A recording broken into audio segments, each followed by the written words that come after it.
Hello everybody, welcome. Now, this is not really that well planned out for those of you who are wondering.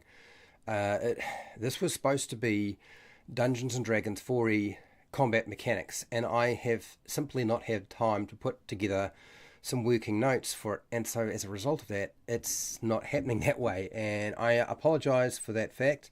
But instead, I thought, because I've wanted to do so for a long time, I thought I would talk about the player style and motivations. And this is more about the psychology of your players. So if you're a game master or even a player, you should find it reasonably useful. I'm going to put up a poll. Feel free to take part in that poll. I'm going to work through this fairly informally. So yeah, then I might take a few pauses along the way. But that's what I thought I would do. How's it going, F Hubber? So grab some food, some drink.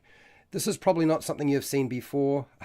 In fact, it's probably going to be very different. I think I've done one video on this topic, two videos on this topic in the past, but I've never gone into it in this amount of detail. But again, as I said, this is not really me. This is available. If you look in the right places, you can find it. Okay, so let's talk about this topic. And I think this is all sort of set up a little bit odd today, but we'll see how we do.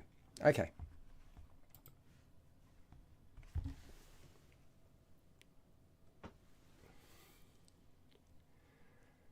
Hi, welcome to How to RPG. My name is Fred Wheeler, and today I want to talk about role-playing games.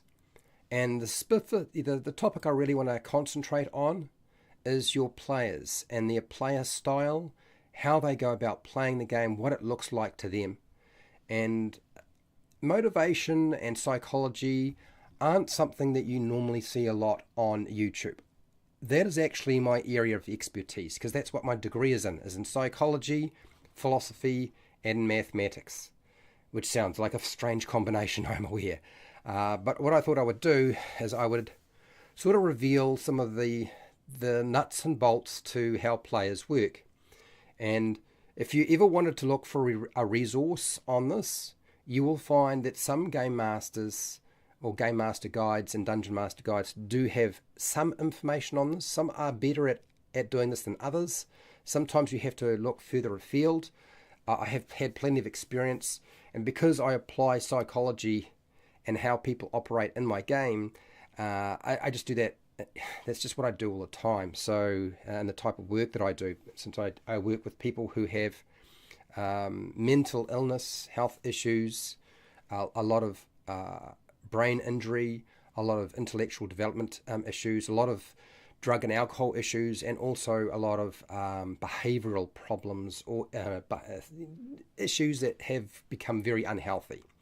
So, kind of odd. I'm aware, and I talk about role-playing games on a YouTube channel.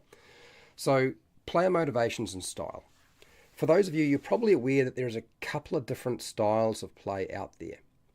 One of them is called the actor, and it could be called other things, but the actor is a good example of it. Another one is called the explorer, and they're pretty self-evident in terms of their titles. The instigator, we'll talk about the instigator. For those of you who don't know, I would classify myself as an instigator. Power gamers, I have a lot of power gamers in my group. We have the slayer, and I'm actually a slayer as well. I would say in terms of my play style, it's certainly a slayer.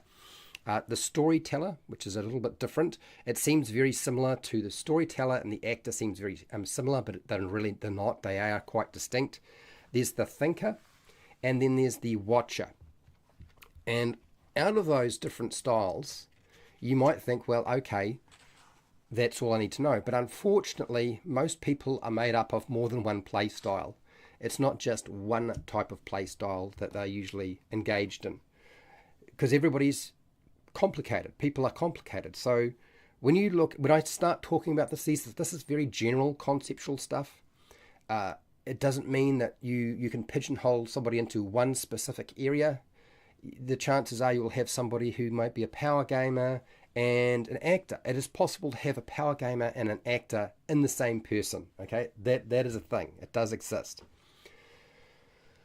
So, given that, I thought it would be good to explain what each of these categories are roughly, because they are very stereotypical in many respects to put a kind of categorize people in their behavior, but also give you some advice about how to engage them, what to avoid, and how to avoid some of the pitfalls. Because if you're aware of my channel, I don't like doing video content which says, dealing with problem players, or dealing with problem dungeon masters, or 12 or 10 different ways, 10 ways that dungeon masters do something badly, or 10 dungeon master mistakes, or 10 player mistakes. Like, it's very negative, and I don't think it's helpful. So we'll do this. Let's start off with the actor, because I would say, in terms of our progression, in terms of the community, right now, a lot of people want to be the actor. And it's because actors do quite well in role-playing games, okay? So an actor, they like to pretend to be their character.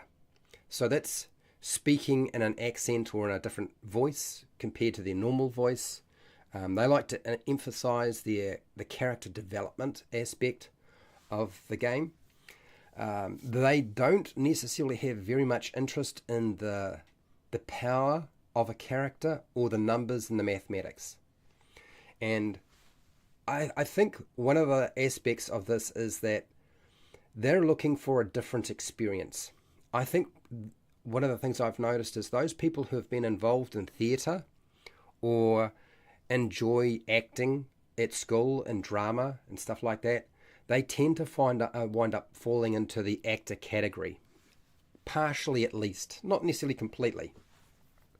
They want their character to be like a real person. It's one of the things you'll discover. They'll spend a lot of time to figure out how to incorporate a real life character or person into a fantasy or a role-playing game. Whether it's fantasy or science fiction, doesn't matter.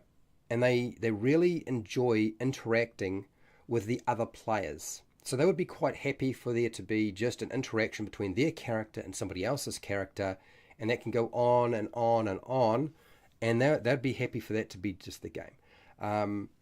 They're also quite happy to have their character interact and communicate with monsters. If there are monsters that can talk and so forth, they'll do that sort of thing as well. Now, in character is probably their normal mode of operation. So you'll find that they don't generally go with talking in the third person. They don't talk about their character. They will try not to break character during the game. So you're trying to get them, they don't actually like the idea of breaking character. This can be good for some people and bad for some people. So we'll get into that in a second. They certainly do, actors, in terms of a play style, they prefer the narrative elements of a game rather than the mechanical, as I kind of mentioned. And but they value their character's personality and motivations, but story elements still take a back seat because it's more about their character. I would say the actors are very egocentric play style. They wouldn't see that themselves, and they are sort of they're very similar to a storyteller, but a storyteller's got a different focus, and I'll explain that in a second. Okay, so an actor. So what you want to do is they will probably provide you with a backstory, and it might well be quite long.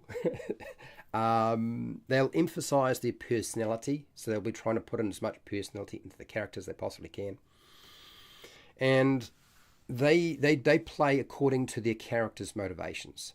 So it's important that whatever character they make a character with motivations that is going to coincide with what the game master or dungeon master's quest or goals are and the other players at the table. Otherwise, they're going to pursue that role, and that is whatever the motivation for their character is. This is where you'll hear the words, "but that's what my character would do."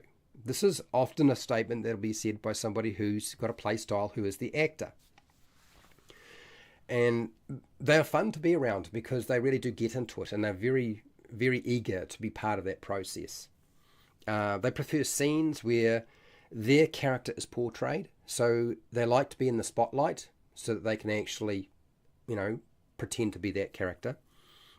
These are the sort of people that you'll find would transition very easily into something like LARP or live action role playing, where you sort of run through a forest or play in a make-believe location. It's actually physically there, hitting people with rubber swords and throwing beanbags at each other, casting spells, or whatever it might be. There's, LARP looks very different for a lot of different people. It just depends what type of LARP you're playing. But actors would be right into playing LARP, and I've played LARP myself. For those of you who are wondering, they often prefer the social interaction or the social encounters more, so communication over fighting.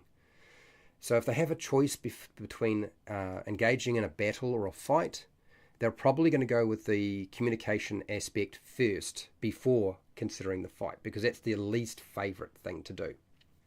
Now, how do you engage an actor who has that actor style in a role-playing game or your Dungeons & Dragons game? Well, facilitate the ability for them to have a personality. Anything that they can do to emphasize their backstory or background, their personality, they like.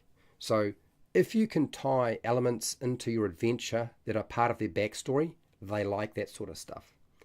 If you can allow them to play up the personality of their character and you don't shut them down, that's a good thing. That'll definitely engage them, giving them the opportunity to do that. Providing plenty of role-playing encounters. So if you are a very heavy combat-focused game master or dungeon master, or your group is very focused on that, you'll find that an actor won't mesh very well with that group. It is unfortunate, but it's true that some people prefer combat and some people prefer not to have combat and engage in the communication side. And actors are certainly part of that. So you need to sort of leave open the possibility and opportunity to do this. One of the easiest ways to make this possible is when you have differing play styles at your table, is allow the actors to try to communicate and resolve the issue without violence. And when it all falls apart, then allow the slayers and the power gamers to move in and whack-a-mole the NPCs, monsters that they failed to communicate with. It's probably the easiest way, if you're wondering. You don't have to do it that way, but hey, that's what I've done, and I found that worked out reasonably well. Although, when you have it varying styles, it's good for people to know that each person has a different varying style too. Okay, emphasizing the personality time, like giving them time to actually sort of just chat with the other player characters, not necessarily your NPCs. You can get away with a good half hour, even a good hour sometimes with an actor playing that actor style of game with the other NPCs, and they'll just chat with the other NPC, the other player characters to their heart's content. And you could go and cook yourself a pizza and have a drink and read a book, come back, and they'd still be going. So they actually take a lot of load off you if you really want to. But if you're wanting to move your story forward, they're not necessarily going to achieve that. They can, but they're not necessarily going to do that, because I'd be quite happy to just do sort of small talk with the other player characters and not off topic, but just small talk. So recruiting them to help push the campaign is important. Anytime that the players and the party have to collect information by communicating with another NPC or a monster, you want to try to engage your actor, because your actor are all about that. They want to communicate with other characters and monsters and player characters. So they will definitely help drive the story forward when you're trying to look for information. When you have to resolve things through battles and fighting, they're the wrong player style to engage. So if you know who is kind of what their play style is, that's the person you approach first to see if you can get them on board, and they will help drive that for you. Now, there are a couple of things you need to ensure you don't do with the actor style player, and that is, don't let them just take over, because they can wind up with the entire session just being a role-playing chat or small talk, and you never get anywhere. And those people who want to fight never get to fight and get frustrated. they would be still quite happy for that to happen, right? That's possible. And because they like the spotlight, because they are the actor, they want to be the star, they can dominate. So you have to shut them down eventually. They don't like to be shut down, but you do have to shut them down eventually. Otherwise, you will never get out of that. They can trap you in this little perpetual ring.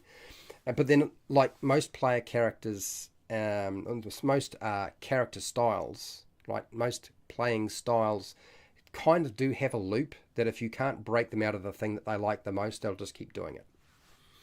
An actor, would you believe it, can be just as disruptive as some other player styles. By playing their character as if this is what my character would do, they can actually be quite disruptive in a campaign, in an adventure, or in a group.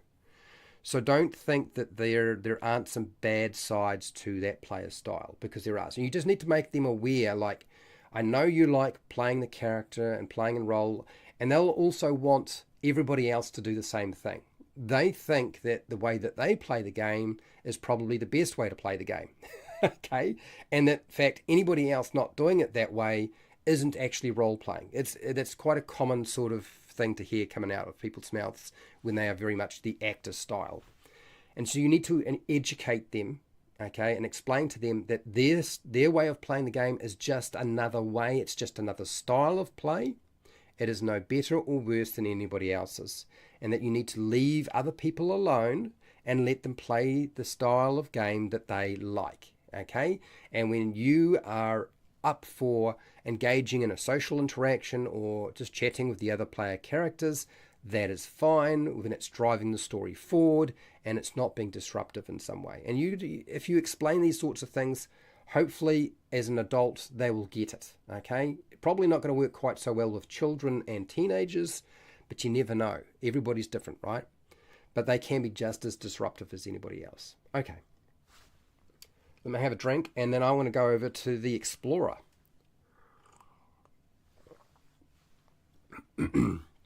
Now, an Explorer sounds exactly it sounds like what it is. The Explorer is somebody who likes to go to new places. They like to explore a location that's unknown. Whether it's a fantasy world or a science fiction world, it doesn't matter.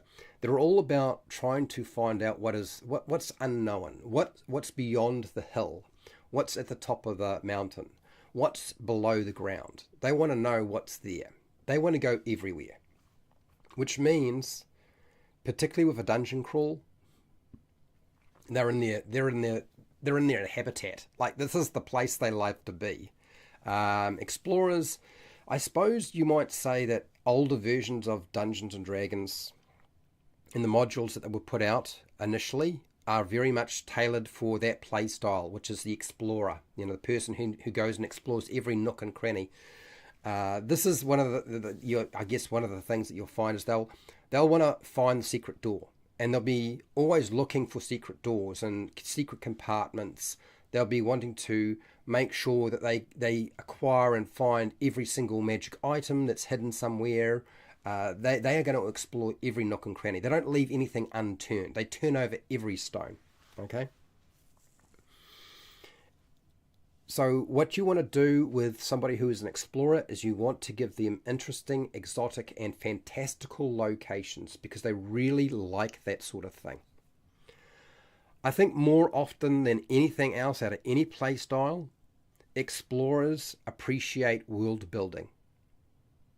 So if there was any player at your table that is going to be interested in the info dumps, it's probably going to be the explorer. But unfortunately, almost every single other play style is not that interested, because frankly, game masters and dungeon masters find their world information more interesting than anybody else does. It's just a sad fact. We just do have to accept that when we deliver information about our world, we do it quickly and we do it in a seamless way, so it doesn't disrupt or slow down the game or turn off our players, make them bored. But if you really want to get somebody engaged in that sort of stuff, an explorer. Explorers are potentially very interested in helping a game master build a world as well. That's not always the case. Sometimes they feel like the dungeon master should be doing all of that providing them this meal, and they go and sample the meal, which is explore the world. They want to experience wonders. They want to know what you've done in your world, in your adventure, that somebody else hasn't done. So the more strange and wacky and weird it is, probably the more it has to offer them. They will always be trying to figure out what the hidden script is, or if something's written on a tablet or something like that, they'll be trying to figure out and decipher that sort of stuff. So languages is a big deal for them because that allows them to find out what this secret script is. You want to describe your world fairly effectively with an explorer, because if you don't, they're going to ask you a lot of questions. So you can actually use that to your advantage by revealing only just enough information about the environment and wherever they're exploring. You'll find the explorer style will then ask questions. So be prepared to answer questions about stuff, and they will ask quite detailed questions. So you can run into this issue or problem if you haven't prepared enough information, or you're not very good at improvising. They will ask you questions you can't answer because you haven't thought about it. So you have to be very, very careful with an explorer in terms of that. Or just accept that there are going to be days where they're going to find a chink in your armor in terms of your preparation and your ability to make stuff up on the fly. And it's all right. They'll get over it. Okay. When it comes to their motivations too with an adventure, they prefer to have options. So something like the sandbox game or the hex crawl really appeals to an explorer style of play. The linear game turns them off really bad, and the surest way to shut them down and have them get bored and not want to play is to have an adventure that goes from point A to point B to point C to point D, and they'd never actually really got to make any real decisions.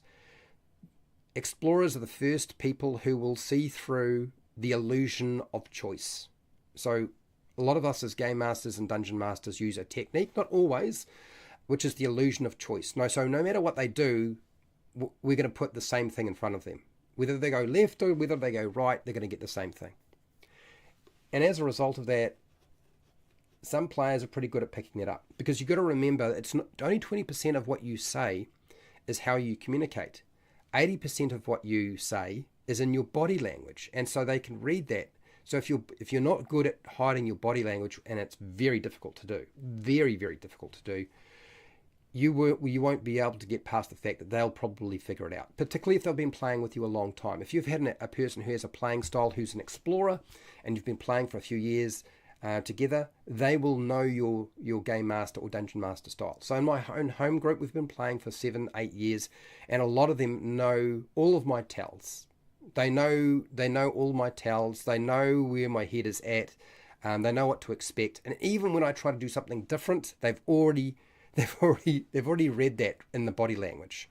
So if you're playing in person, body language is going to be very easy to pick up on. If you're playing online, a bit harder, because you've only got the top half to work with. And the top half still communicates the vast amount of information without you even saying anything. Okay? All right. So give them something new things to discover, because that's what they like. If you can give them things that they can find, that's what they're really interested in. You'll make them quite happy. So, an explorer. They want to seek out new experiences, and they like the idea of playing in a different game setting. So if you have your own homebrew game setting, like explorers, I love that sort of thing. If you present them with something that's sort of pre-made, they kind of already know that. But they like the idea of the unknown, as I've mentioned. They like to learn about hidden facts. So picking up that journal and discovering and deciphering something. Puzzles. If you want to engage an explorer, whether you realize it or not, if you're good at doing puzzles, they like puzzles as well, more than likely. Not all of them, but you will find that puzzles might well be the thing that they enjoy. So including a few puzzles for an explorer is a good idea. They don't have to be complicated, they don't have to be involved, but something. All right. They like to find lost items. So if you have a quest where you have to go and find a person or an item or an object or something like that hidden information or lost information, that's the sort of thing they enjoy. They like the atmosphere, not so much the story.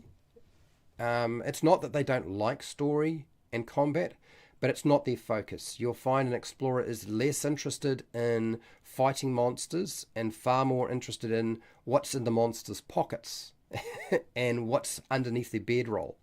It's probably more what they're after. And in terms of story and plot, less interested.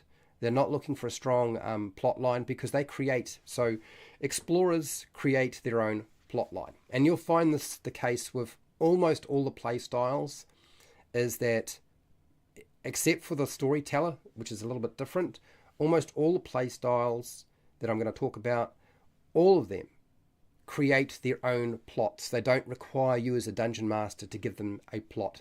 They will create it themselves. And explorers do that through their actions. That's how it works. Okay. So anything that would allow them to explore a location and advance the adventure, or advance the campaign, or advance the plot, they actually find important to them. So looking for those key things, those key markers in your adventure, and if they can get them, they're pretty happy. Okay. But again, if you have side quests, they'll go off on side quests as well. And if you don't give them side quests, they could potentially wind up going off on a side quest you had not expected. That's one of the things that can occur. All right, so how do you engage your explorer playstyle? Well, include some encounters with elements of exploration. So something like a maze, navigating a maze, anything like a dungeon delve works really well. But you don't need to have a dungeon delve. You could be just exploring a castle or a house, a big house. It could be going through some catacombs. It might be the sewers underneath the city. It might just be exploring a city location, whether that's intact or not. Okay. So they like to explore. So if you give them plenty of things to explore and elements like that, you're doing well with them. Reward their curiosity. So if they're curious about stuff, don't punish them for being curious, because then that's almost counter to that with their motive, right? They will push the button to see what happens, and if the pushing the button means the world ends, then unfortunately the explorer is going to push the button or pull the lever, and the world will end. So by building that into your campaign, you really kind of set them up for failure almost immediately. And I'm not saying it's your fault ultimately, but that's what they do. Like if you put a lever or a button in there, that if you press it, the entire location collapses, or it burns to the ground, or the world will end, then they unfortunately will always push the button or pull the lever. So yeah, if you're going to do that, make sure there's some way of correcting the problem. Otherwise, they pull the button and pull a lever and push the button every single time. Okay, provide some really rich and interesting descriptions. Like if your descriptions can be really interesting and evocative, that really helps. Really short and quick often doesn't work for them. Another aspect of this is when they ask questions about the environment, try to give them plenty of information. And I'm not saying give them paragraphs and paragraphs of information. Be concise, but give them all the information they need. Because if you don't, they're going to just ask another question. It's as simple as that. And if you don't reveal the things that they specifically asked for, and you're kind of a bit coy about things, that will annoy them as well. Using cool maps. Like explorers love maps. They like mapping. Quite often you'll find the explorer is the person who does the mapping in the group if you've got a mapper in your group. And they like props. So explorers are definitely into terrain features. If you build your own 3D terrain, or you're using 3D terrain, or you're using miniatures, or you're using an interesting colored map, they love that sort of stuff. And the more physical and tactile it is, you'll find that probably the more they like it. I don't honestly think you'll find that an explorer will be that interested in a virtual tabletop. You're probably better to look at something else. Okay, so what else can you do here? Well, to engage them, one of the easiest ways to engage them if you're dealing with a complicated location and you're struggling to sort of keep up with things and you need somebody to do the mapping for the party, this is the person to call on. The explorer will do the mapping, okay? I've already kind of pointed you in the direction of that. So anytime you're dealing with a complicated dungeon delve, that's their job. Give it to them, okay? That will keep them busy and will eliminate a lot of the other problems you have, because there are some problems with explorers, like any play style there always is.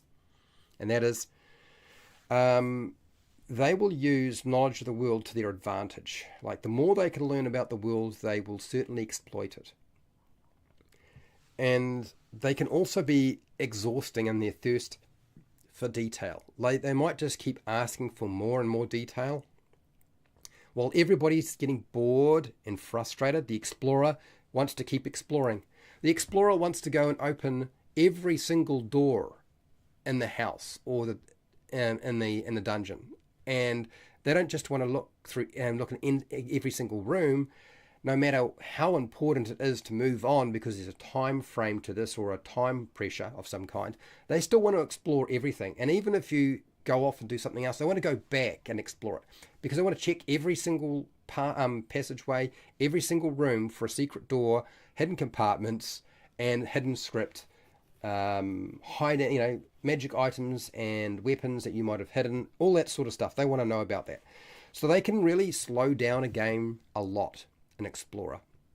And so there has to be my suggestion to you is if you're dealing with a really heavy exploration adventure and you've got explorers, or the whole group's explorers, no problem. But if you've got one or two explorers and the rest aren't, you probably want to try to just be very succinct and quick to keep things moving fairly quickly. Otherwise, the other players are going to get frustrated. Because I've seen this happen at my own table, where we have an explorer who really wants to learn everything there is to know about the world, and everybody else could not give a shit. You know what I mean? Anyway, next one we'll do the instigator. And the instigator is probably one of the... I don't know what to say about the instigator. Okay. For those of you who don't know, and I'll tell you now, I am an instigator. The instigator is really good at driving a story forward, but they are probably also, believe it or not, potentially... I'm not saying they are, but potentially the most disruptive player style there is. Yes, that's me. Okay. Quite often you will find that people are a combination of this. Hello, how's it going, Vorth? How's it going? I am going over player style. Doing fine. So because the instigator can be so disruptive, but because the instigator can also move the story on forward and be one of the sort of key aspects to ensuring that things work well for you, you have to be very careful with an instigator. Now, I can tell you, because I know I am an instigator. Everything that you're hearing now is from my perspective as an instigator. So, because I know what I am. I know I do that. Okay? How's it going, Dungeons & Chronics? So they enjoy things happening. Like, the crazier the thing is, the more interesting and fun it is for them. So they can kind of throw a great huge spanner in the works for you. Because if setting the tavern on fire would be entertaining to them, it definitely is likely to happen. Okay? It's just one of those things.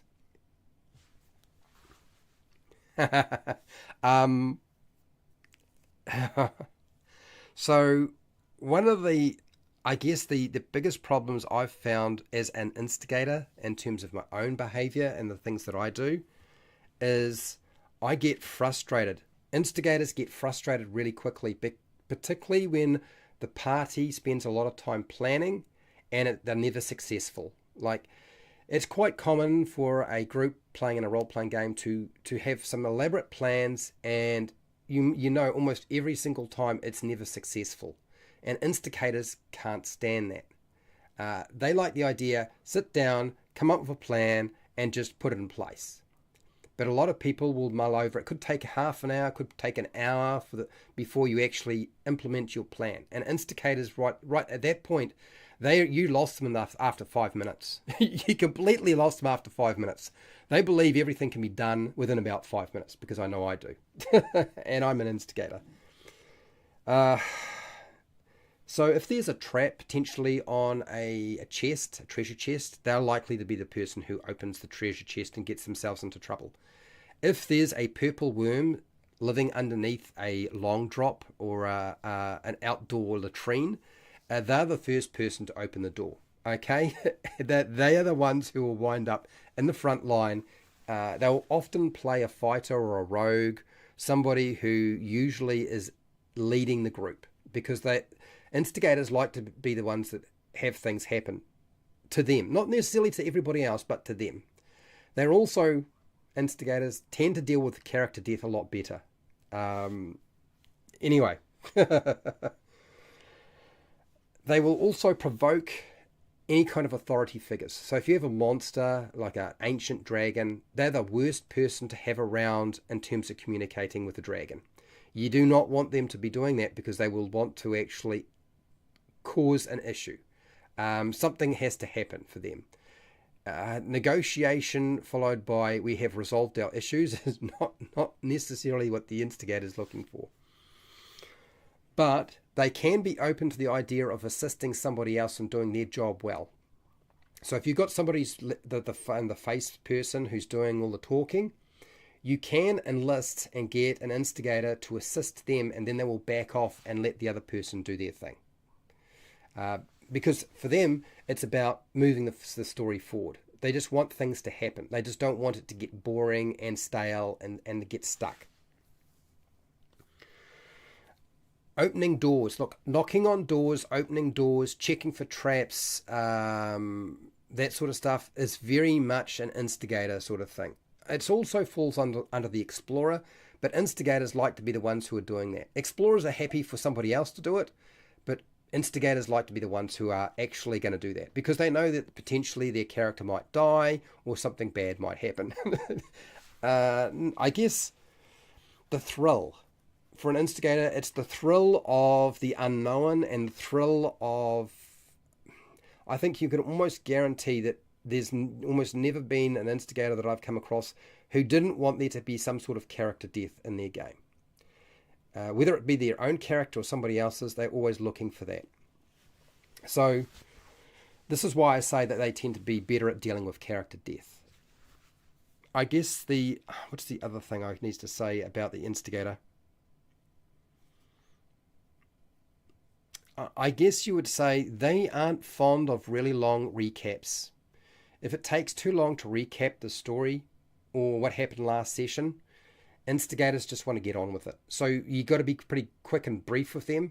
And because, as I said, that you just don't know what they're going to do, they could jump in there and do all sorts of chaotic things that were not necessarily intended to be disruptive, but they're just eager to move forward.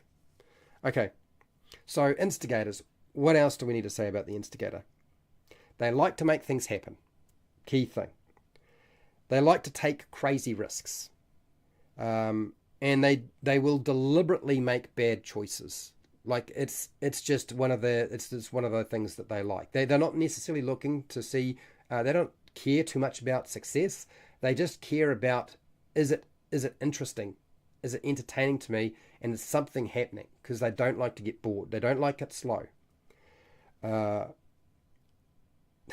They do thrive in combat, though. You'll find an instigator, because there's plenty for an instigator to do in combat.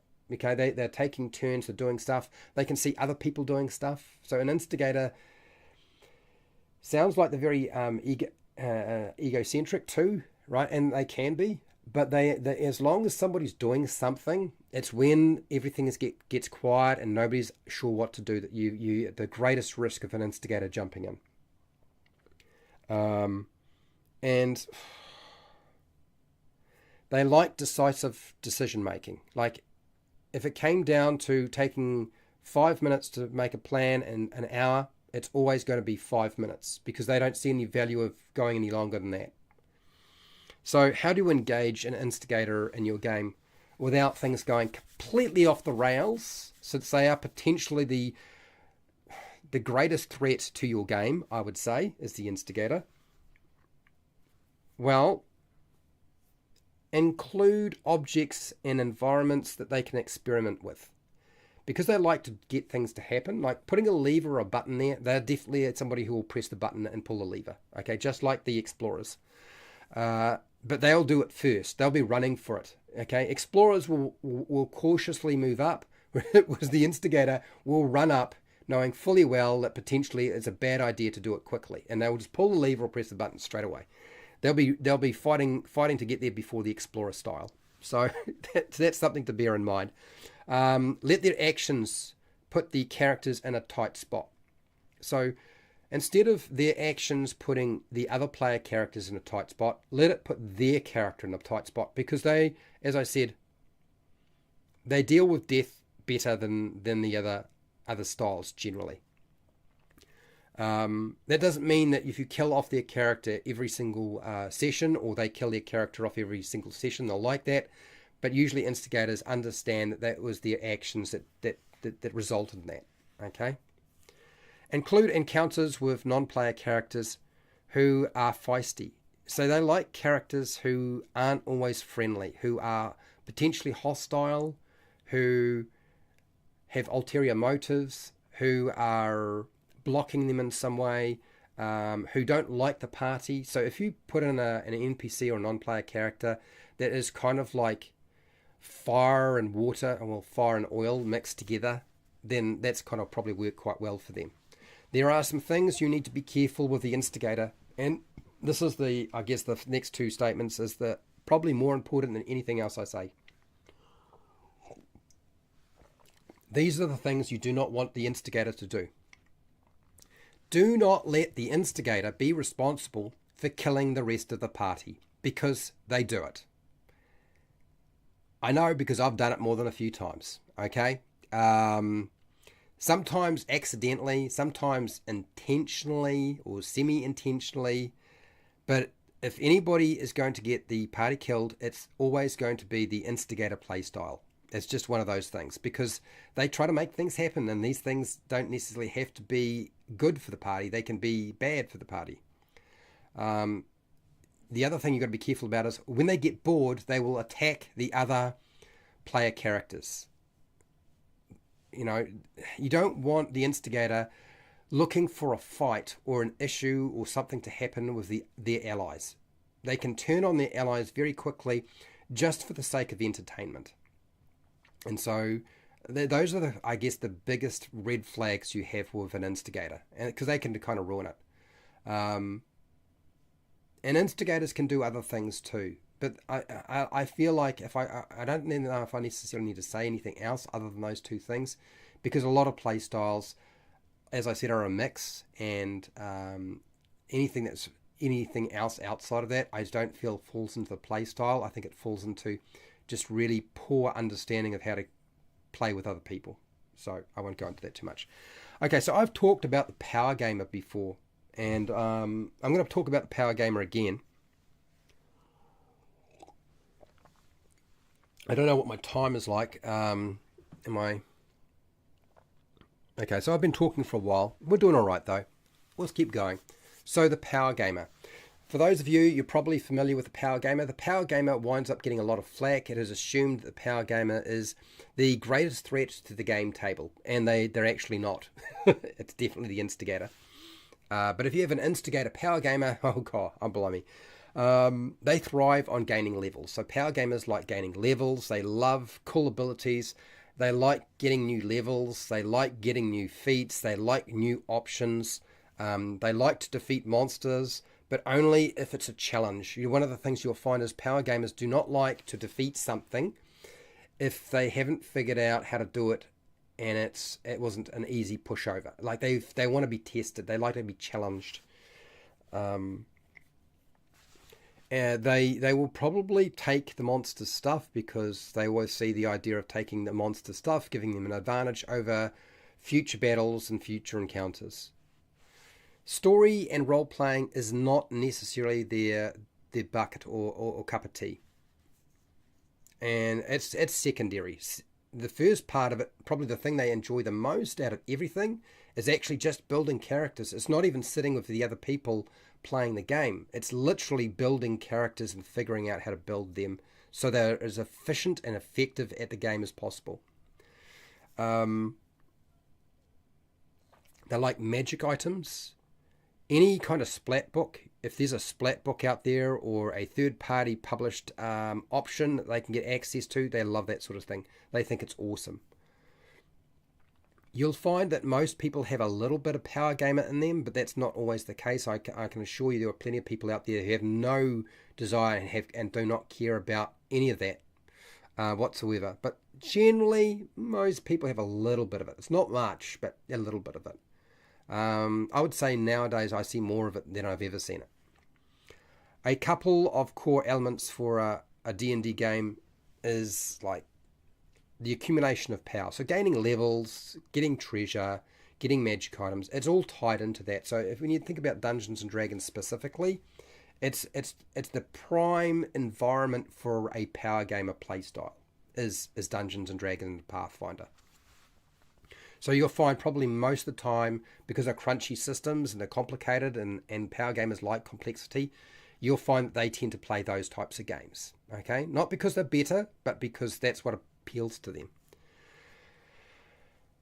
Now, power gamers, optimizing their character. Now, they will optimize for combat performance usually first, particularly for crunchy styles where combat is a major key element. They pore over and spend hours building their character, looking through supplements.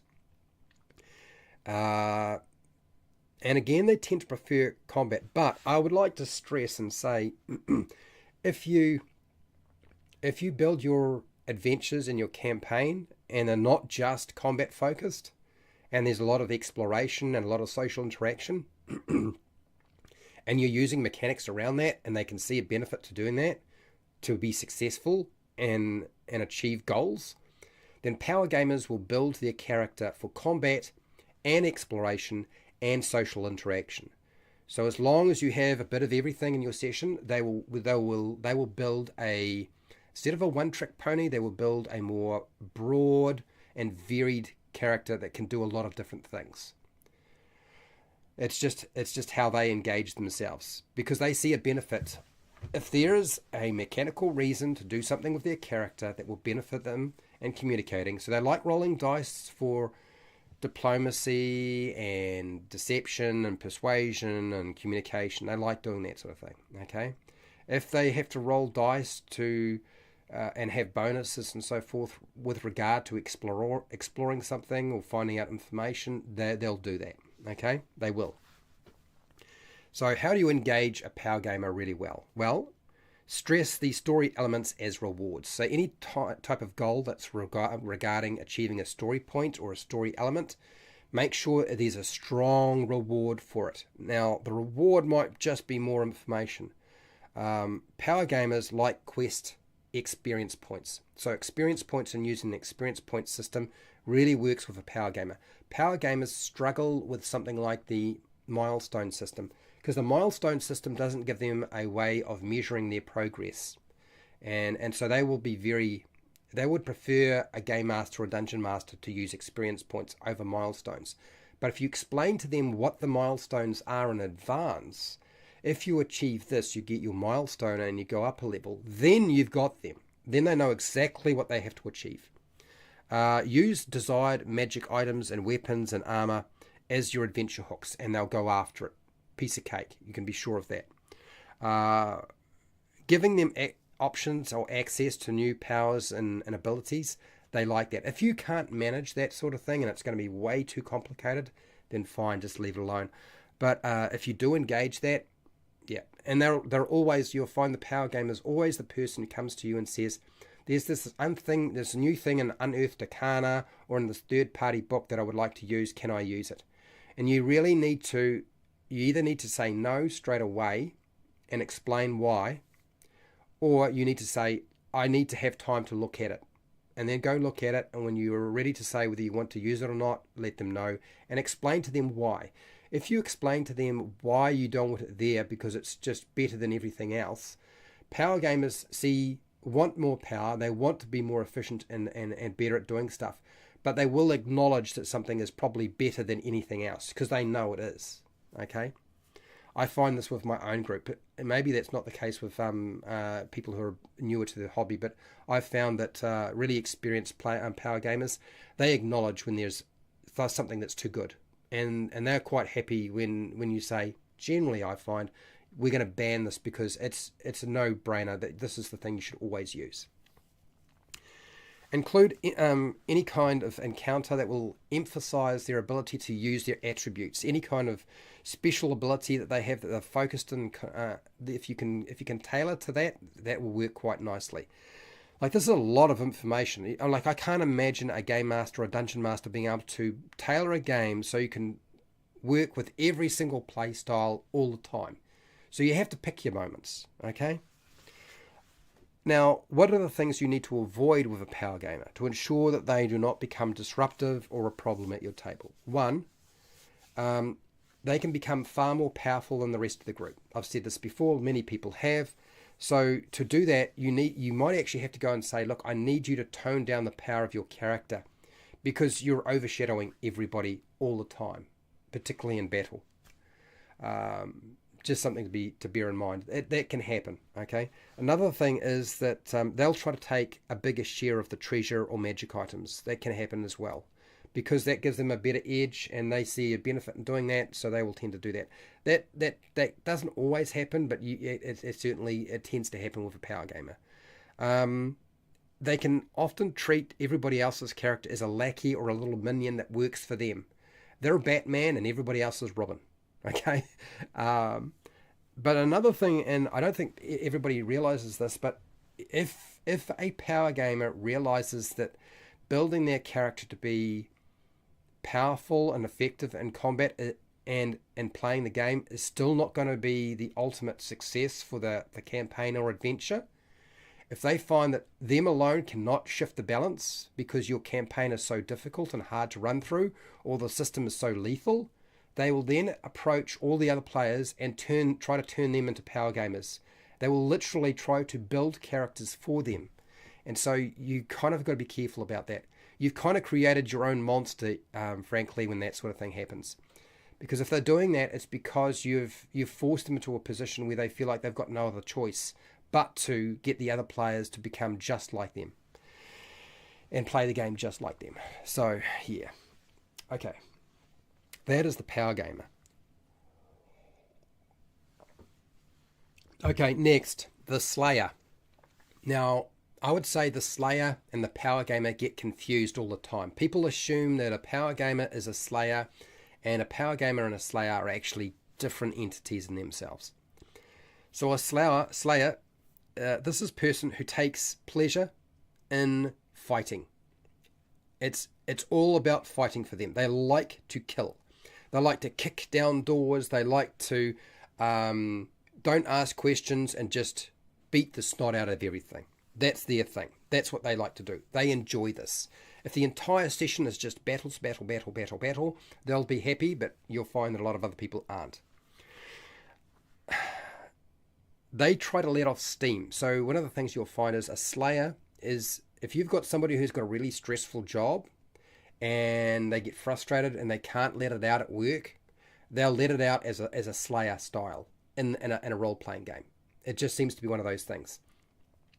I think everybody at some point becomes a Slayer, particularly when they have a bad week, like when family, friends, work have been bad, life in general has been tough.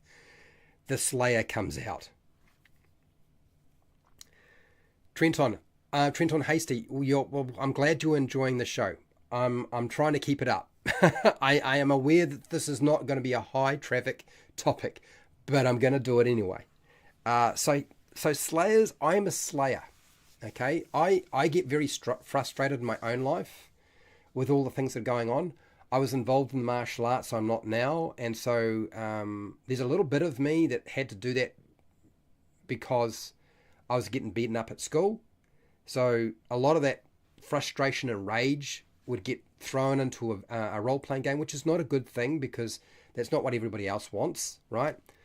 but it brings out the Slayer in you, basically. So frustration, and because I was involved in martial arts, I just like to fight. Uh, but an entire session where it's just a battle can be pretty boring for a lot of other people, and that's something to acknowledge as well. So let them have some steam, blow off some steam. If you have a Slayer in your group, and during your session there is no battle whatsoever, make sure that you put a battle in, because if you don't, they're going to create one. Okay, it's a little bit like the instigator, but the difference is that the Slayer will always turn it into a fight. They're not really about press the button and pull the lever. They're just about, let's kick down the door and kill something because I need to kill something. I can't do it in real life, and I need to do it in a fantasy game. Okay. Slayers like feeling superior sometimes, not always. They're quite, I find that Slayers aren't always sort of trying to be the alpha dog or the alpha female or anything like that. They are generally sort of just there for just kicking down doors and having a bit of blood spill. I think you'll find that Slayers tend to prefer and will engage in things like torture. Things like torture and punishment, meting out punishment, tends to be a Slayer thing. Like, in terms of a play style, that tends to be something they'll do. They find, like, Slayers just revel in D&D combat, because D&D is so set up for battles and combat. Right? If you look at the player's handbook, if you look at Pathfinder, it's all set up for combat, really, the vast majority of it. And so they are absolutely thrilled. The more exciting, the more dangerous you can make it, the bigger the monsters are. You can have objectives in there while they're fighting, and they'll like that sort of stuff, because that's their bag. The problem is that they will fight when they should run. Slayers will tend to fight when they should run, and they will put the party in jeopardy sometimes, resulting in somebody else's character getting beaten or killed when really they should have done what everybody else was going to try to do, which was run away, and they refused to. They want to stay in the battle. So it sounds bad, but it's also good in some respects. Slayers will give their character's life for another player character. So this is one of the things. When somebody gets into trouble and the only way to save the party or another character is to sacrifice their character in battle, they'll do it. That's what a Slayer does. How's it going, JP? Yes, JP plays the money-hoarding, pointy-eared elf. Yes, we're aware of this. You loot fest, you. So, when it comes to Slayers, what are we looking at? Yeah, I don't know about bravely running away. I think you'll find Slayers will just stick it out, okay? Slayers, I wouldn't say that Slayers always deal with character death that well, though. Although they will do it, and when they decide it's going to be the time, but if they get killed and they didn't decide their character was going to die, it doesn't go down well. It doesn't go down well at all. So optimizing, so they will tend to optimize a little bit like power gamers, but not quite to the same extent. They will often look at simpler options, so they're not necessarily going to look at a character build or things that they can do in battle that are really complicated. They're generally happy to just keep swinging a sword or swinging a mace and bashing something. They'll definitely spend a lot less time, Slayers spend less time on story elements and story goals, less interested in sort of role-playing or interacting with other NPCs and monsters. That's something that somebody else does, okay? And they're probably not suited for that in any case. And they will always tend to try to push everything into a fight. So when somebody's trying to negotiate, it's probably going to be the Slayer who will jump in there and try to turn it into a fight because they like fighting. Particularly if the NPC or monster is evil, and that's a rationale you see for them.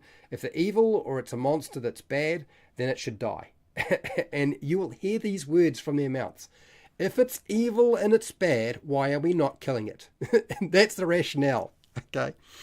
Yeah, but they are very bold in terms of other things they will do. So how do you engage a Slayer in your game?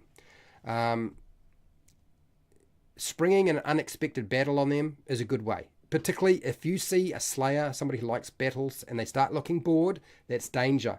Put a battle in there before, like you can only leave them so long before they will make it happen anyway, okay? It's kind of a little bit like the instigator, but the instigator does everything. Whereas the Slayer is really just around battle. It's not going to... Slayers don't go and open the chest that's got the trap on it. Okay, they'll leave that to somebody else. You know what I mean? Make some battles simple, make some battles hard or complicated. If you describe what's going on in a battle, like with your monsters and your NPCs, they like that sort of thing. They'll do the same thing eventually. It takes a little time, but you'll find that they will. And I guess recruit them to run initiative. I think you can probably do this with the instigator as well. Like I would get the instigator's play style, who likes to make things happen, or a slayer to run and track initiative for the entire group for you, because it's going to work really well. I'll see you later, Dungeons and Chronics. I'll see you later. So if you're wanting to take some of the workload off yourself as a game master or dungeon master, get your slayer or your instigator to do those sort of things. You keep them occupied, they can cause a lot less trouble. If you have a slayer or an instigator or even a power gamer who are really good at remembering the rules, use them as a rules encyclopedia. Get them to look up the rules when you need to look up the rules, because they like that sort of stuff. It keeps them occupied. Trenton, what do you got? Trenton Hasty. How do you handle these players types when they don't play a class or class of character that aligns with their play style? Oh dear. Well, you can't, as a game master or a dungeon master, adjust. So if you've got somebody who's playing, say, their play style is a slayer, and they're trying to play a character class that really isn't a slayer, you can't really solve that yourself as a game master or dungeon master, other than say, are you sure you want to play this character class? Because what will tend to happen is they'll get... instigators will do this for sure. Slayers may or may not necessarily. Slayers will tend to want to rebuild the character. Just don't say no. When they start playing something that really doesn't fit their play style and it's not working, then I would suggest allow them to rebuild the character. Maybe leave the same name, keep all the equipment in gold, and just redo a rebuild. It's why I do that in my own game. So I allow them to rebuild and retrain outside of play time. So outside of before game time or after game time, I let slayers rebuild, and I let power gamers do that as well. Because if you don't, they start doing things that aren't very helpful or healthy. That would be my first advice. Rogues are for disarming traps by setting them off. It's a bard. So if you've got somebody playing a bard and their play style is a slayer, then yeah. You remember, you can't solve the problem of a player selecting a class that doesn't fit with what they want to play. They have to do that. That's on them. It's not on you. Okay? You can't really... All you can say is like, would you like to just make a new character? Or would you like to rebuild it? I think that's the easiest way to solve that problem. Okay, so back to the Slayer. Things you need to avoid with a Slayer where you wind up with problems. And that is... They can ruin the adventure by just killing every single monster and every single NPC when they should have talked to them. This is one of the biggest problems you'll find with a Slayer, is because they enjoy slaying and killing so much, they come across as being murder hobos. They can really disrupt things really, really quickly. So you don't want them to do that. So what you want to do is you're probably going to have to put your foot down occasionally. I've had to do this myself, where somebody was a slayer and all they wanted to do was just kill the monsters. And other people were trying to communicate with them. So I'd always let the player who wanted to communicate and find out the information do that. And the person who was the slayer who wanted to just kill the monsters, I want to just throw a fireball or swing my sword and cause chaos and havoc. How's it going, Noroak? Noroak is a patron. Thank you for being here. So you shut them down and you say, you can't do that right now, because somebody else is trying to talk to the monster and do an NPC, or the NPC. Let them do that. Once that person who's got the information out of the NPC or the monster has done their thing, then let the Slayer move in and start the fight. That's probably the easiest way to deal with that. If you're dealing with NPCs or monsters that they must keep alive, then by allowing somebody else to get the information out of it and shutting down the potential of having a battle or a fight for the Slayer will probably be educated and like, okay, this is actually something I should not kill. Because as I said, remember, I said the Slayer sees if it's evil, if it's bad, if it's a monster that is causing trouble in the world, it should die. And if you're dealing with a monster or an NPC who does not fulfill those things, isn't like that, and shows a different side to themselves, they'll understand that, okay, I don't kill them. They can understand that. So, Trenton, you're definitely so Norok is definitely a Slayer storyteller. And I would definitely be a Slayer instigator. I would say I would be a Slayer instigator, maybe storyteller, but I think it's probably more instigator than anything else. So you can identify these things in yourself very, very easily. Okay, so they will also rush past. You'll find a Slayer will rush past a social interaction. They'll try to speed it up and get past it as fast as they possibly can. Anything like a skill challenge, they want to rush past a skill challenge. Anything to do with dice rolling that doesn't involve combat, they're not really that interested. They just want to get to the next fight. So you've got to just stop them and say, no, you just can't do that right now. You're going to have to wait. Okay? Wait. These people are going to do this first, and then we'll come to you. Okay. Okay. The storyteller. So we have 3 more different play styles to talk about. We've got the storyteller, we have the thinker, and we have the watcher. And I think by far the most interesting play style I've ever come across, and probably the most difficult for me to get my head around, was the watcher. I'm going to leave him last, or her last, should I say. Okay, so storytellers. Storytellers, they like to play a character that is part of a narrative story. So their individual character and motivations, it seems like an actor, but it's not so much, because they want everybody part and parcel of the story and the narrative. They see everything in your game as an ongoing chronicle of events, whether it be a fantasy world or a science fiction world. They just want to be a part of that tale. They understand that they are part of a bigger picture, usually. So for them, if the rules don't support the story, they have an issue with them. You will find that storytellers, much like an actor, are not very interested in the rules. They're far more interested in a rule if it's going to help the story in some way in the plot. Storytellers are more likely to like a linear adventure than a sandbox adventure, because a sandbox adventure usually only has one overall overarching plot, and it probably only has one overarching goal. They could be essentially the same thing, right? But a linear adventure has a series of events that they need to get to, and they'll like that sort of thing. But it's not their favorite. Actually, if you look at a storyteller, they like a branching plot line. So they like the idea that at some point they make decisions, and whether there are 2 decisions or 3 decisions or 4 decisions, they can branch off their plot and the story in some way and go somewhere else. So they like the idea that they have control over how the story will unfold, but they like to have events there.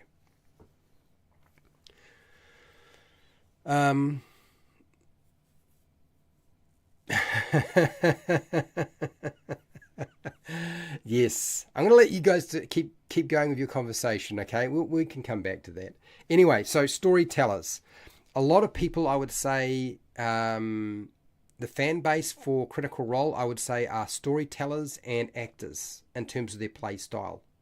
I think you'll find the vast majority would fall under that, because it seems like those players are definitely drawn to that kind of thing. That's what the Critical Role team tend to do. They're definitely the storyteller style and the actor style, with a little bit of power gamer mixed in there as well. I would say. Next, so what do storytellers sort of do? Well, often they have extensive backgrounds for their player character. You'll find that they will have literally written a story before you've even started playing your game. I know that sounds a little bit like the actor, but it's much more. Okay, they're the ones who are more likely to show up with 4 pages to 20 pages of backstory. They've literally written a novel before they've even started playing the game. This is the most extreme example, people. It's not always the case, but it's the most extreme example of a storyteller. They work hard to find out how to fit their character into the story. So giving them a session 0, so give a storyteller a session 0, people. You should do it anyway, because they need that. They need information from you as the game master or dungeon master. You need to tell them enough so they can make their character fit into the story, because they find that's really important to them, which is great. It works really well for you as a game master when people do that. They like dramatic scenes. Like, it doesn't have to always be funny. They like recurring characters.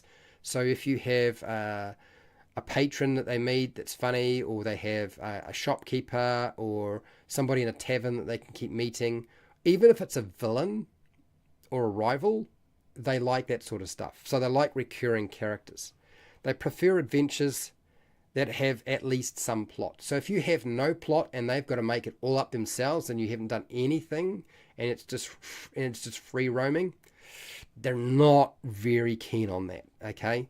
So you probably want to have a little bit of something there for you. And I think even with a sandbox game, you probably still need to have at least one goal, which means where you have one plot line. And the one plot line is you need to go here and find the magic item, or you need to go here and defeat the evil wizard, or kill the dragon in the lair. As long as there's something, they don't like the idea of having no idea of where they're going. So you have to feed them something, feed them an adventure hook or a goal. Otherwise, they get a little bit lost. Engaging a storyteller. How do you do so the storyteller style itself? How do you engage it? Facilitate them being able to use their background and develop it. So if you can tie anything from their background into your adventure, that helps a lot. You can't always do that. Sometimes people write backstories that just don't work. But out of the actor and the storyteller, because the storyteller wants to build their character to fit your adventure and campaign, unlike an actor who won't necessarily do that at all, they will usually have something that works for you. So as long as you engage them in the session 0 and the process of building the character for your adventure and campaign, then it can be a lot easier for you to do. Do you know what I mean? You want to define your adventures and your NPCs really, really clearly. So they don't like things to be too wishy-washy. That doesn't mean you can't improvise and do things on the fly with them, but you need to define things well for a storyteller so that they remember. Out of anybody at the table, the storyteller is probably going to be the person taking your notes. Almost always you'll find somebody who's into storytelling as a play style. They're the one who take the most number of notes about what's happening. They'll write down what the character's name or NPC's name is. They'll write down what the goal of the adventure is. They'll write down all the little bits of information. You might even find that the storyteller will write down all the bits of gear and items and treasure that you pick up. And you can use them as a resource for recapping. So it's really handy. Storytellers are great at recapping the last session, because they tend to remember it, but they've also written it down more than likely. But they can also let you know if there's something you picked up that you might have forgotten about. They'll write down that you have a silver key or a stone key or a brass key somewhere. Okay. Include at least a little bit of plot in every adventure. So I think you'll find one of the good things about a storyteller is If you engage them in a little bit of plot, great. If you give them a main plot and then some subplots or some little side adventures to go on, they like that sort of thing as well. But they also, the great thing about storytellers is they still understand the importance of the main story. And even when they go off on a side quest, they don't get distracted and lost and go off and some veer off. They will always move back to the center generally. They will usually still follow the main central goal, which is great. You want to recruit them for recording anything really important, as I said, because they're the note taker, because they're good at doing that sort of thing. Okay. Now, things to be careful with the storyteller, because there are a few things that can crop up, and that is they can insist on making their character the center of the story.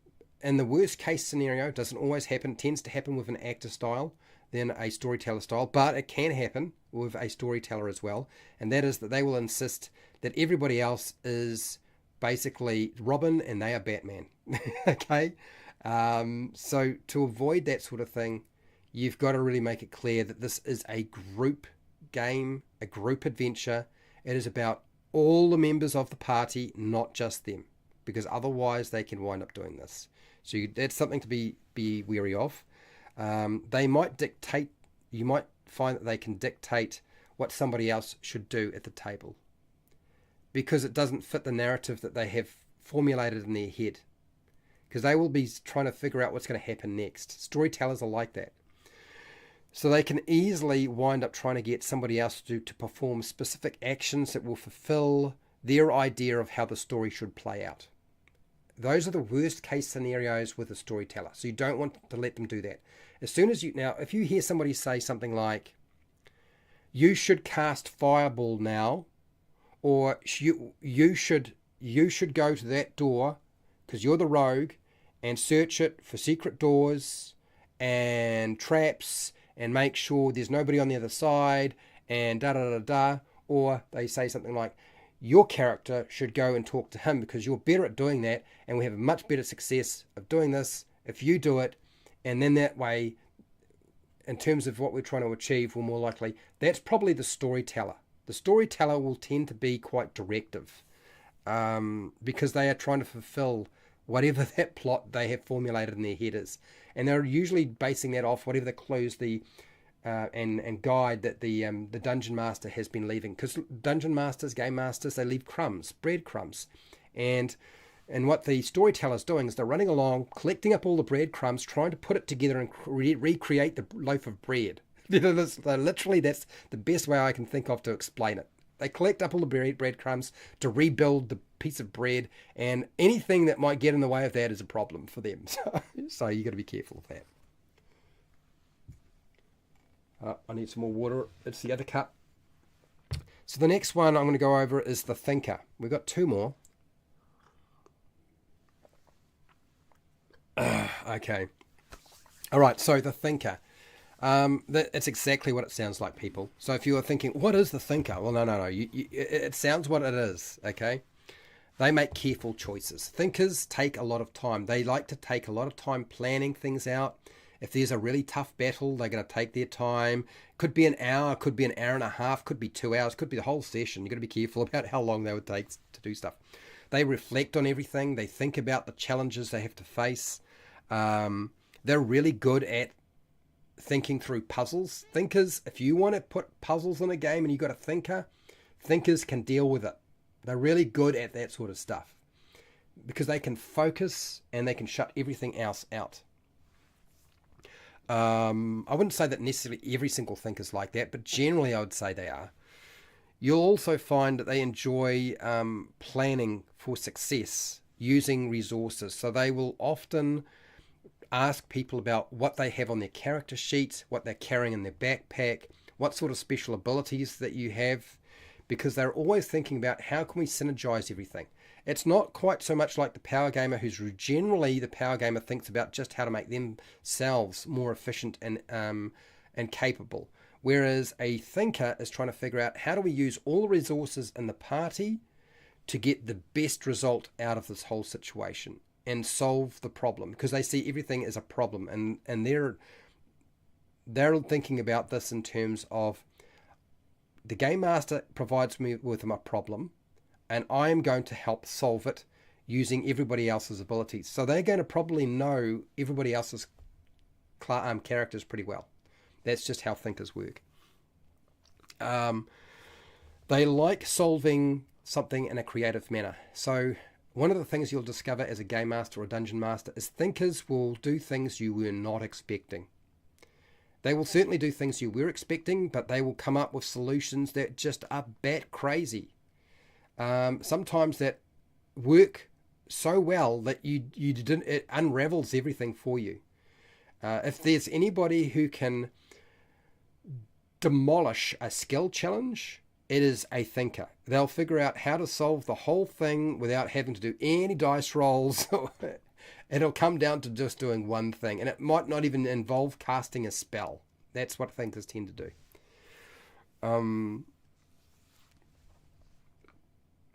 Now, does it mean that they'll build powerful characters? Sometimes they do, but not always. Look, whether it's about combat or social interaction, role-playing or exploration, thinkers leave all of that open. It's usually all of that is on the table for them. So they're engaged in all of that. But they do think about combat tactics too. So you'll find them there's a tendency for them to offer suggestions or tell somebody else the best solution for solving a problem. If they can't do it and somebody else has a character that could achieve it and they can't, they'll tell somebody else, this is the best solution. I've thought about it very carefully. They are good for solving tough battles. They are good for solving tough problems and puzzles. They really are. So, because I think is always looking for the best possible solution for themselves and the party, they often, I would almost find them, they almost feel like they easily pick up the dungeon master or game master mantle very easily. So if you even need to take a break, I can assure you a thinker can probably do this pretty well. They can probably deal with it because they think about a lot of things all the time. They're also happy to win without action, drama, or tension. Like, if they can solve something without there being a lot of emotional build-up to it, they're fine with that. And they take a lot of time. They like to consider things. They don't do bold. So thinkers don't go for the risky maneuver. They always are risk assessment. It's like your risk assessment team. It's the risk assessment member in your party. The person who's figuring out the probability of success. What is the least risky based on a 20-sided dice roll, and the probabilities have already been figured out. Okay, so that's how thinkers tend to operate in the most extreme sense. So how do you engage a thinker in your game? Well, include encounters that involve problem solving that other players in the group can't deal with. That's really the easiest way to solve that engaging them. If you want to get them involved, get something that you know that they can manage but the others can't, and they'll get it done pretty quickly.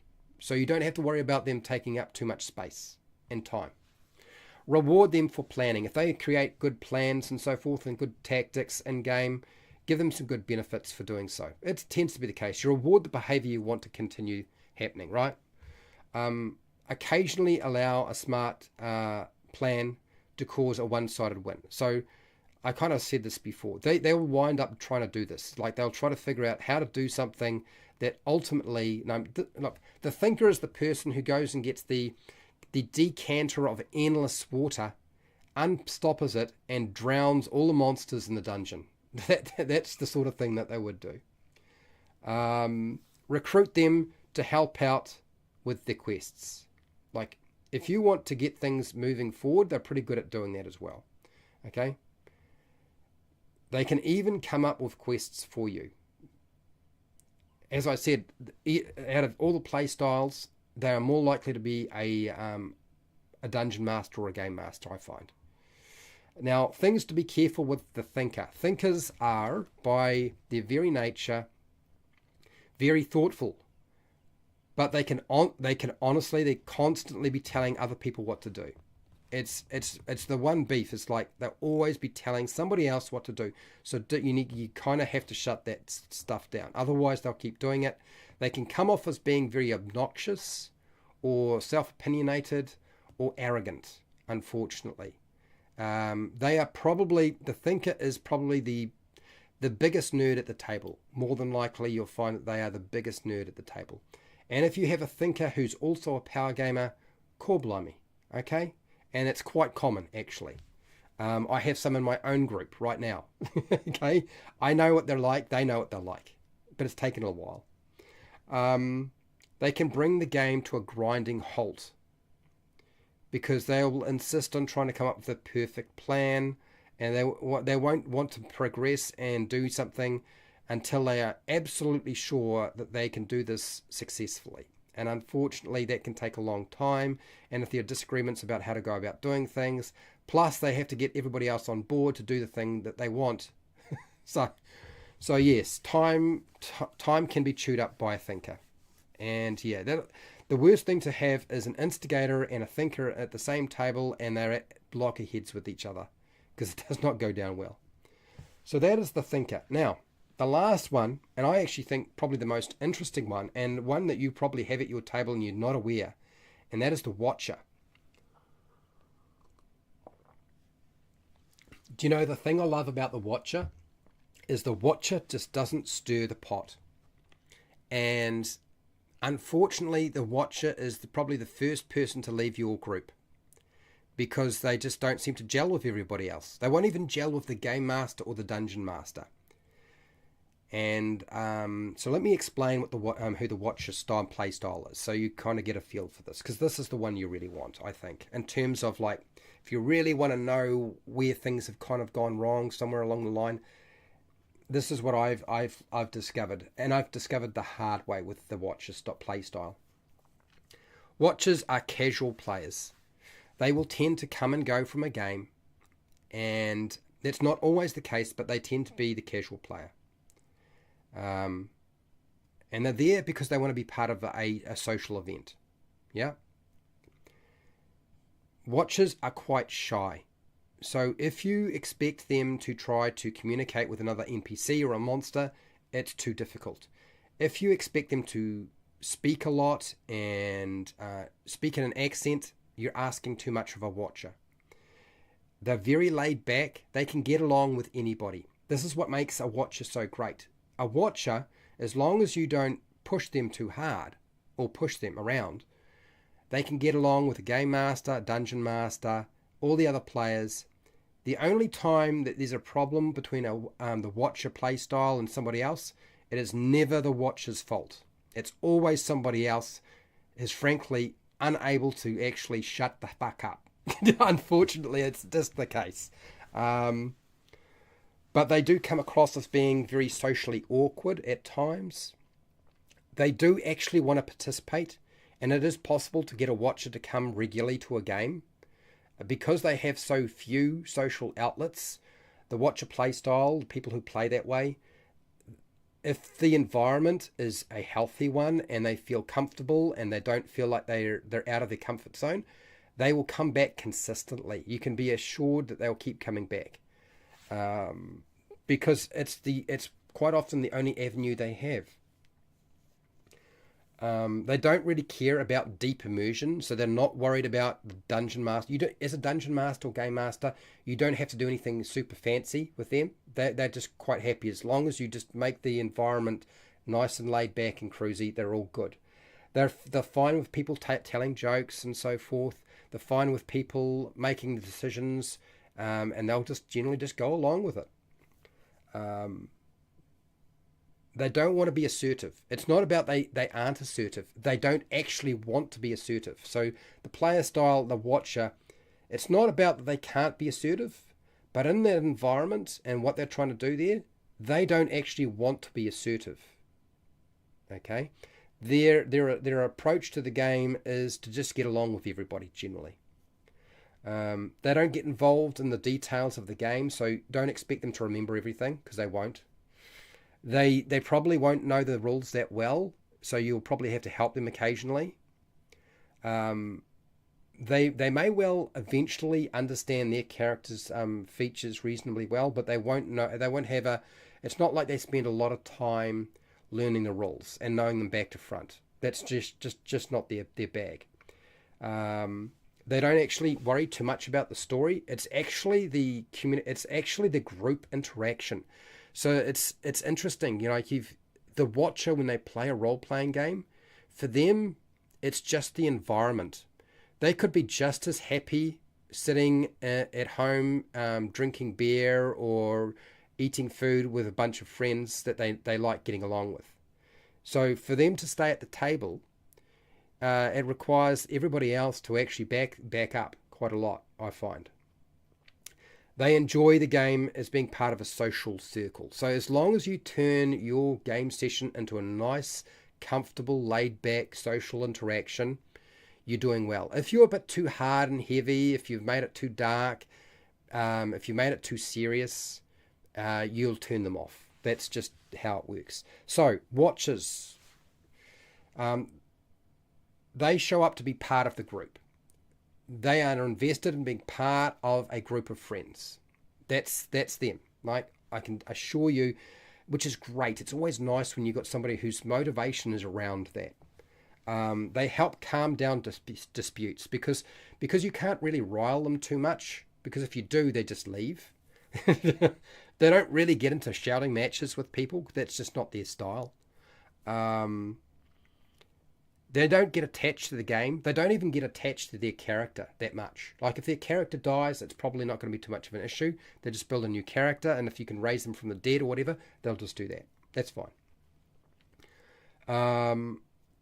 They fill in the holes really well. Like, for whatever reason, watchers are able to fill the roles that other people don't want to do, and it's almost as if they are the missing cog in a group. It's really nice when you have a watcher, because if you have a lot of different play styles in your group, they can fit into anything, and they do it in such a way as you don't even notice them. They almost feel like wallpaper when you're playing the game. You can almost look right through them and they're invisible, which is kind of unfortunate. So how do you engage a player in your game? I like the watcher as a play style. I really do. I'm not capable of doing it very well. Never force them into something they don't want to do. So I've heard advice where people say, sometimes you want to get someone to move out of their comfort zone because they're not really role playing, or they're not really getting engaged with learning all the rules really, really exactly, or they don't spend a lot of. This is probably a watcher you're dealing with. Okay, when you're dealing with that, you're probably dealing with a watcher who's just very quiet in the background, very shy. But if you put pressure on them, you probably won't hear from them again. You might get a phone call, you might get a text if you're lucky, and they'll say, look, I've decided I'm not really enjoying the experience. Thank you very much. And they're gone. And that's it. And you lost them. And you probably didn't want to lose them in the first place, because actually they bring a lot to the table, I've discovered. But yeah, forcing them to do something they don't want to do, you're always better to say, look, do you want to try and do a bit more? And they say no, and they probably will. Yeah. They have to come there naturally by it. And the only way that a watcher will move out of their approach to playing the game is when they are completely comfortable with everybody at the table or in the group, and they trust everybody completely. Now, when they do that, when they get to that point, and it takes a really long time, I mean years sometimes, it's really nice to have around. It really is. But it takes a long time, and you just can't push them. I would not advise it. Except that they are actually fine with being a watcher, and, they almost feel like they're taking a backseat to everybody else, the watcher player style. And you feel like they're kind of being left out and not getting enough spotlight. One of the things you might try to put the spotlight on them for a while, and they'll shut that down pretty quickly. So yeah, you don't have to worry too much about that, because if they don't get the spotlight, it's not a really big deal for them at all. Okay, so when you need them to tell you something and communicate, prompt them. Just ask directly, be straight with them, and usually they can spit out whatever you need to know. Okay? Because you'll be surprised. They probably have been thinking about a lot of stuff. They kind of sit back and just see how things are going, which is interesting. Okay, so that's the best way. So never force them, accept that they will be fine with just taking sort of a watching status, and prompt them when you need them to engage in the game. Just prompt them and wait. They'll get there. They take a bit of time sometimes. So, things to avoid with the watcher. Things that can be a problem for you as a game master at the table. And I would say out of all of them, it's not nearly as bad as you might imagine. It always seems like they are the worst culprits, but they're actually not. So watchers. Watchers are easily distracted by other players. They're really distracted by what other people are doing. And in fact, they can completely forget what their character should be doing by just seeing what somebody else is doing, because they watch what other people are doing. So they can be distracted by TV. The worst thing you can do is have a TV on in the environment where you're playing a role-playing game with them, because they will get distracted by the TV. It's just how it is. If you have video games going, they'll get distracted by them. They're easily distracted by surfing the internet. So if they have a tablet or a phone, you'll find that they are probably doing that.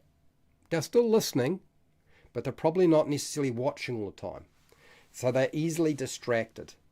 And so a lot of people try to shut down the watcher's approach by banning digital devices like laptops, tablets, and cell phones from the table. And the only time you can use them is if it's related to the game, right? This seems to be an approach. This is completely not where their head is at. Honestly, if you find that because the watcher is such a laid back play style, they don't require that much from anybody really. Actually, you can do very little.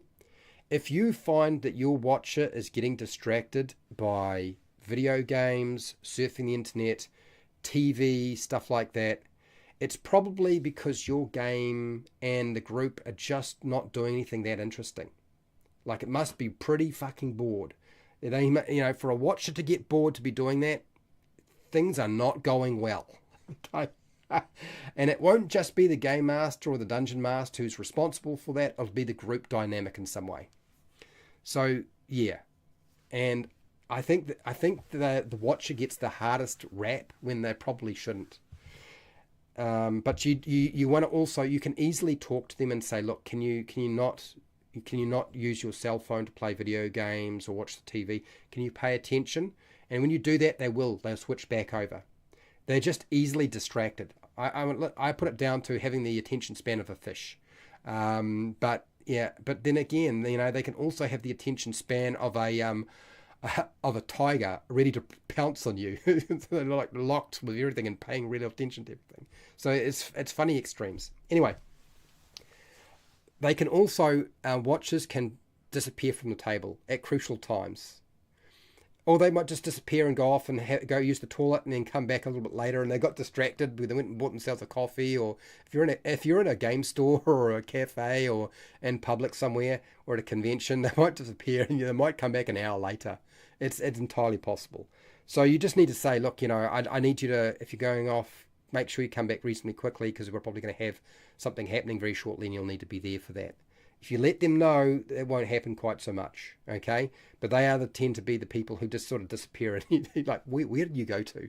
I went and bought myself a muffin, and went to the toilet, and I was doing some window shopping. Like, it's entirely possible.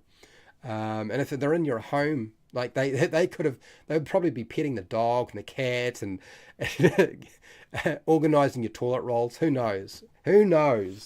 But yeah. Not as bad as you might think. They just seem to come off as that sometimes. Well, I have talked an awful lot about play style almost for 2 hours, which is insane because I know fully well that most people really aren't that interested in that sort of information, which is a shame. I think it's probably the most interesting and important information because it's the psychology of how people play. And as I said before, everybody is usually a combination of these play styles. Most people have one predominant thing that they're mostly one of these, and then they'll have a couple of others. Like it could be two different things, could be three, could be four. The longer you've been playing, the more play styles I would say you attach to yourself, just because you sort of vary the way that you think. It's not always the case, but I think it's generally that case. Anyway, I want to say a big thank you for those of you who hung out with me and listened and watched. Thank you for doing so. Thank you to my patrons who support me on Patreon. I want to thank everybody who's been commenting in the chat. I know it's been a bit quiet today. I apologize that I was not as prepared as I should be for something like this. And hopefully next week I will have more ready to go. But blimey, I do apologize for that anyway. It wasn't possible. In any case, wherever you are in the world, whether it be the morning, the afternoon, the night, or the wee early morning, please look after yourself, your family, and your friends. And, hey, till next time, keep rolling those 20s.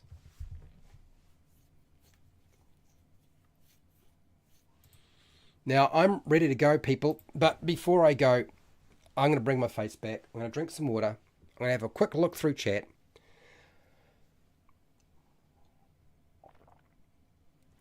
Hello, Shiner81.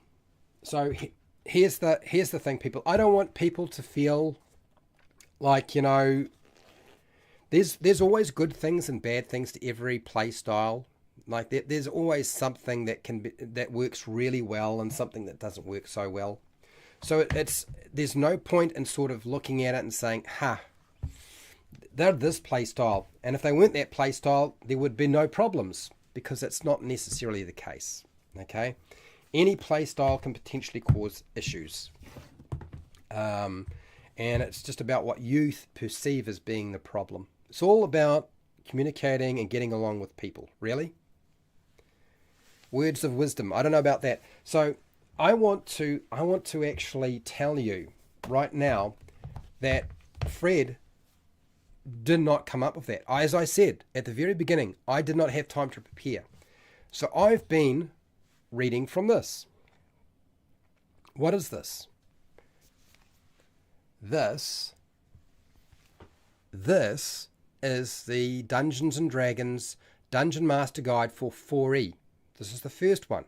Has a very good section. I've literally been paraphrasing stuff from that book today. Okay? And you know why? Because it does it better than anything I've seen. I haven't seen anybody else do it better. Nothing on the internet, nothing anywhere else. Nobody else has ever put out a book that I thought did it better, frankly, at this point. And I've got a few Dungeon Master Guides and Game Master Guides now. There's also this, which went into even more detail, which I think is a bit more hard and fast. It gives you a bit more guidance around seating and other stuff. I don't know that I necessarily agree with all of it. I feel like I feel like it's bullshit that's been put on paper, and some of it's legitimate and some of it's not. Okay, but the first one, it's pretty much, I would say it's about right. I think it's about right. So I thought I would at least point you in the direction and say, okay, guess what? It was not Fred. Fred is not that smart. Somebody else was actually pretty clever at doing that sort of thing. And that's probably the best part in that Dungeon Master Guide, is that section on just the player styles. So every few minutes when not in combat, go around the table and ask each player if they have any input or anything they want to do, they want their PC to do. This is to ensure players don't get shut down. Yeah, you can do that sort of thing. Like, I don't want to throw too much pressure on people. I mean, that's one of the things I'm always a bit concerned about. Yeah. I had a watcher at my table for a while now. They were silent most of the time. However, when they did speak, it was the perfect moment and had a big impact on the conversation. Yeah, this is one of the things I I didn't realize until a lot later on that watches are so valuable in a group. The only thing I'm terrified of is having an entire group of watchers all at once. Like if everybody was sitting at the table and all watchers, oh yeah, doing a lot of work as a dungeon master or a game master then. It's a lot harder, I can tell you that now. Okay, so I think I'm going to end this poll and I am going to have to go to work. So what is happening tomorrow? For those of the tiny fraction of you who are still here, on a video that I know is going to be dead as a doorknob or a live stream. Tomorrow I'm going to be talking about Flash Gordon. Okay, Flash Gordon, 5e compatible, fan made, and it's free. And it's a very short PDF, so you should be able to use it fairly easy if you want to play a Flash Gordon campaign. So I wanted to talk about that. So that's the topic for tomorrow. It will be a lot earlier. It'll be 10 a.m. for me in New Zealand. So that's about 2 hours earlier than I normally start my live stream rest of the week. And then about normal time on Wally DM's channel, we'll be doing a session 0 for Shadow Dark character creation with Tabletop Bob, AJ Pickett, Wally DM, myself, and who's the other one? I wish I remember. I'm forgetting two people actually. Tabletop Bob. Swear. I'm sure I'll remember eventually, but that'll be tomorrow. That's tomorrow. So tomorrow's a big day. Pretty busy for me in any case. But yeah, like I said, people, have a good day. Look after yourself and keep rolling those 20s. And I'll see you later.